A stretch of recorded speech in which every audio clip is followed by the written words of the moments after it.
Hello everyone. Today we will discuss about section 108 of IPC which talks about abettor. Abettor कौन होता है section 108 बताता है. Section 107 में हमने देखा अबेटमेंट क्या होता है, अबेटमेंट कितने तरह का होता है और अगर जो अटेम्प्ट ऑफ अबेटमेंट होता है, अगर कोई भी अटेम्प्ट करता है अबेटमेंट का तो उससे रिलेटेड उसको किस तरह की पनिशमेंट प्रोवाइड की जाती है, क्योंकि अटेम्प्ट ऑफ अबेटमेंट के लिए कोई भी पनिशमेंट प्रिस्क्राइब नहीं है किसी भी सेक्शन में. तो उससे रिलेटेड हमें जो भी पनिशमेंट प्रोवाइड करनी है, हमें जो भी अटेम्प्टर होगा वो हम सेक्शन 511 के अकॉर्डिंगली उसे पनिशमेंट प्रोवाइड करवाएंगे. सो अबेटर होता कौन है? Abettor is a person who abate for an offence. जो अबेट करता है किसी भी पर्टिकुलर ऑफेंस को होने के लिए अबेट करता है, उस पर्सन को हम अबेटर बोलते हैं. अब वो अबेट किस तरह से कर रहा है, या तो अबेट कर रहा है किसी पर्सन को कि वो पर्टिकुलर क्राइम को कमिट करे, या फिर किसी भी क्राइम के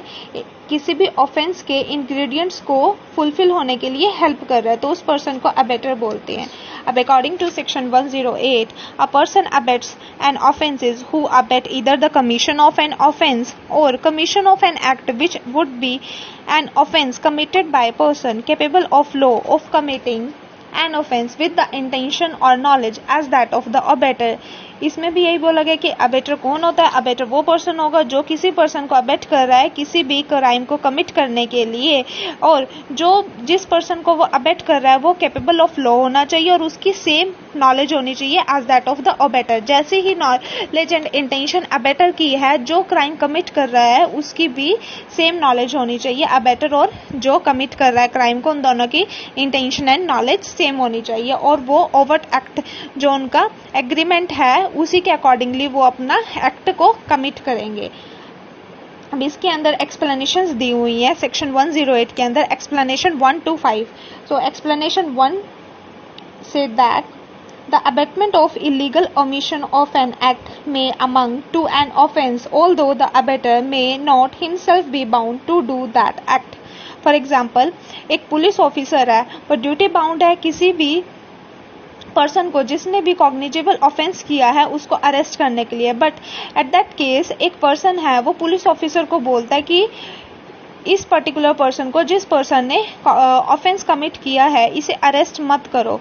तो वो पर्सन कौन होगा? जो पुलिस ऑफिसर को क्या कर रहा है, उसके एक्ट को करने से के लिए मतलब लीगल ओमिशन कर रहा है, तो उस पर्सन को हम क्या बोलेंगे? अबेटर बोलेंगे.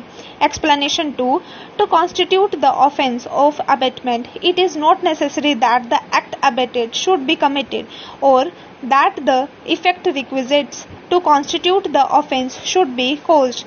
इसका मतलब कि अगर ए ने अबेटमेंट का लेटर पोस्ट किया, फॉर एग्जाम्पल इसमें है कि जरूरी नहीं है कि ए एक्सप्लेनेशन बताती है कि जरूरी नहीं है, इट इज़ नॉट नेसेसरी कि जो भी एक्ट अबेटेड किया गया है कि वो कमिट हो.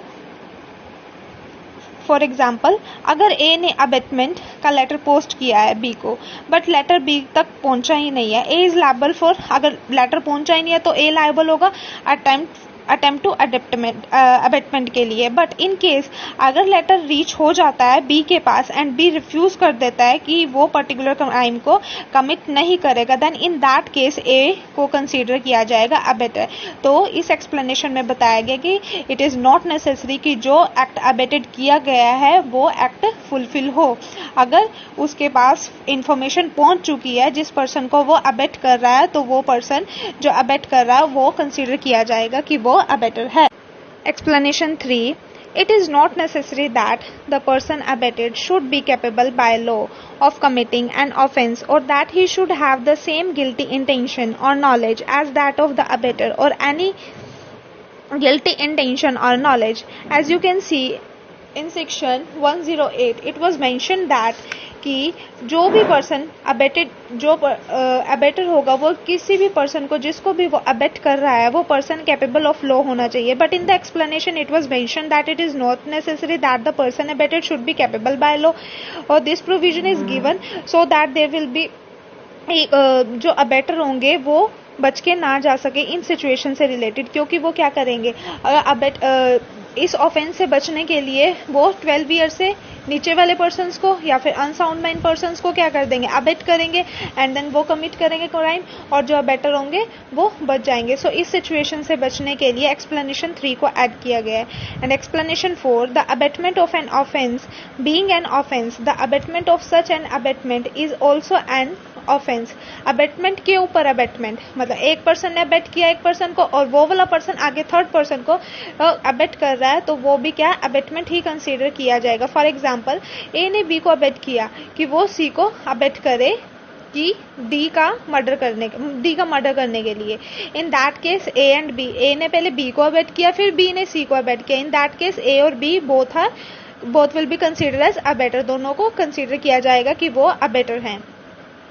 And last explanation, explanation 5, it is not necessary to the commission of an offense of abetment by conspiracy that the abetter should concert the offense with the person who commit it. It is sufficient if he engage in the conspiracy in pursuance of which the offense is committed. So let's take a illustration. अगर कोई भी abetment है, अगर कोई भी conspiracy कर रहा है, तो ये जरूरी नहीं है कि जो पार्टीज है, इस एक्सप्लेनेशन में बताया गया कि अगर कोई पर्सन अबेटमेंट कर रहा है बाय कॉन्स्पिरेसी के थ्रू, तो जरूरी नहीं है कि जो पार्टीज हैं वो क्या कर रही है, अगर कॉन्स्पिरेसी में कर रही हैं तो एक पार्टी दूसरे को, मतलब एक पार्टी दूसरे को जानती हो। लेट्स टेक अ एग्जांपल, ए ने बी को कहा कि वो डी का मर्डर करना चाहता है। बी सेड तुम करो, और उसने मेंशन किया कि सी तुमको क्या पॉइजन देगा, बट इन दैट केस ए सी को नहीं जानता था, ना उसका नाम जानता था, बट उसने उसको पॉइजन दिया। तो इन दैट केस वो सी को नहीं जानता है कि वो कौन है, बट फिर भी वो क्या होंगे, जितने भी पर्सन साइंस में अगर जो भी मिले हुए हैं ए बी एंड सी, वो सभी क्या होंगे, लायबल होंगे।